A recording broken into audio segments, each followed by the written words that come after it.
interject. That's my upbringing and my background.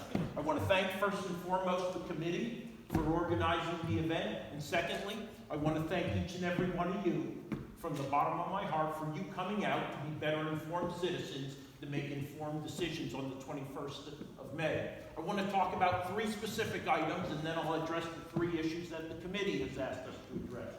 I want to talk about return on investment, I want to talk about vision, and I will talk about a choice all of you will have to make in just about a week's time. So let's talk about return on investment. For 34 years, I've served my country. But what's important is you, as American taxpayer, provided me an incredible opportunity for a young man who left this town, Jim Thorpe, when he was 17 years old. You paid the taxes that trained me, educated me, provided me leadership and management experience that is unparalleled and unequal. That's simply a fact. But I thank you for those opportunities. And I'll tell you what, you sent me to some really good places, a few somewhat miserable, but those were the opportunities to learn, right? Learn the things that can make me a value again and give you a return on the investment you made in me. Financial management, human resources, project management, leadership. They are things I did every single day as a member of the United States military. And I did it even to my last organization, $85 million budget, 441 individuals, over 17 locations, over an area, a country the size of Texas and Florida combined.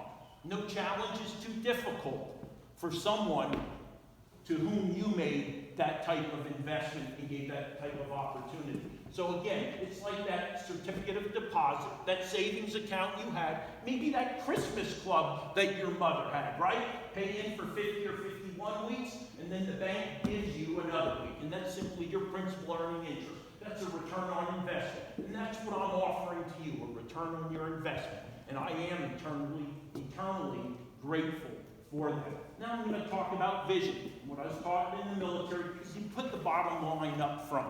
But everyone here has a son, a daughter, a child, a grandchildren, a niece or a nephew, and ourselves also, who's been in the 11th or 12th grade. And I'm going to keep this to Carbon County, because I don't want to speak for other counties. I'll speak specifically to Jim Thorpe High School, what I said in 1978, 1979, and 1980. And you know what? Maggie, I apologize. I was saying during those times, I can't wait to get the hell out of here. That's what I said. You know what? That's what all my friends said. But I'm going to change that because I believe in this place. I believe we can get kids after they go to the military, trade school, college, who often see the world where they're saying, I can't wait to get back here. In lieu of one member of the class of 1980 coming back to Carbon County, I want a majority of them coming back, returning, reinvesting, and reinvigorating this community. That's my vision, and I have the skills, the training, and the background to make that happen, and I will work with others to make it happen. Because I can be an independent operator, but I can seamlessly transition from independent operator to team leader to team player. I can go from night to day. My enemies today can be my friends tomorrow. I did that around the world on behalf of our country, and I can do it here in Carbon County. I am an aggressive person, I am passionate, but that's what we need to make a difference in county government, someone who's going to lead. And that brings me up to the choices that you're going to have to make here in a very short time. If you're looking for politics, that's not me. I'm a man of principle. If you're looking for the status quo, I'm sorry. I'm about let's go. Now think about this. If you're looking about followership, again, you're looking at the wrong candidate for you, because I'm all about leadership. Candidates up here might be asking you to vote for them. I started this in March of last year when C4, Christopher Carbon County Commissioner, formed. I have not yet once asked an individual to vote for me. And I won't do that tonight. What I'm going to tell you to do, or ask you to do what's best for you, your community, and your family on 21 May. And I'll accept that decision, whatever you make. So that's Chris Lukasevich, Republican candidate for Carbon County Commissioner. Now let me address the 3 items. The 3 project management fiascos. And I was blessed, the GI Bill gave me the opportunity to go to Lehigh University. My functional area was project manager. So I see failure every day. I look at the three people who are sitting up, and they actually sit 2 tiers above us if you go to the commissioners meeting. That's why I came down to this level, because that's where they need to be. They need to understand they're representatives of the people, and they need to allow us to be heard. We need to have a voice at the table. Packard and Yards, okay, fiasco. Bob hit it on the mark. It's a history, right? It's history. But we learn from history, or we're doomed to repeat it. I have already sent out 7,000 recipients of the Times News received it. Social media received it. A vision for Carbon County. What do I want to do with Packard and Yards? Absolutely, I want to use it. It's going to be a rail shuttle system into Jim Thorpe, and it's going to be a solar energy area down there in Packard and Yards. That's my vision for Packard and Yards. Let's talk about the Emergency Operation Training Center, right? We need to have in Carbon County the best trained, educated, equipped, and incentivized firefighters and EMS personnel in all the state. But we have to do it in a fiscally responsible manner. So that, for those who've been in the area for a while, we used to have a fire tower down along 443. We absolutely need that fire observation, fire training tower.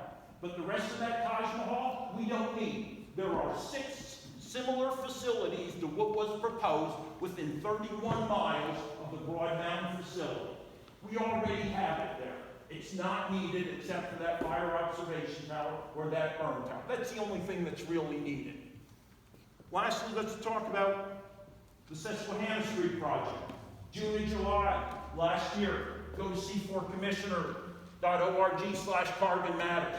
Who was raising the red flag about the financial and project management irresponsibility of that project?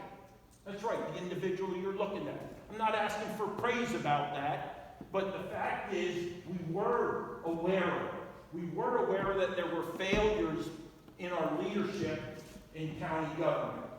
And fortunately, what happened, Mary and Mike also recognized that it posed a threat to St. Lawrence. And we were able to take our energies, synergize them, and make a positive difference and make a positive impact.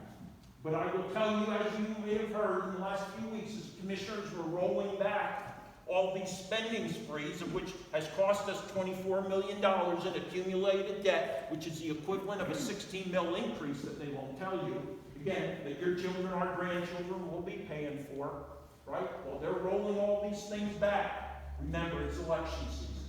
Right? And I'm telling you, if we stick with the status quo, those same threats are going to be here either on 22 May or they're going to be back on 6 November after the general election. So you need to make an informed choice on 21 May. We do need to change, and we need it now. And I'm Chris Lukasevich, Republican candidate for Carbon County Commissioner. Thank you.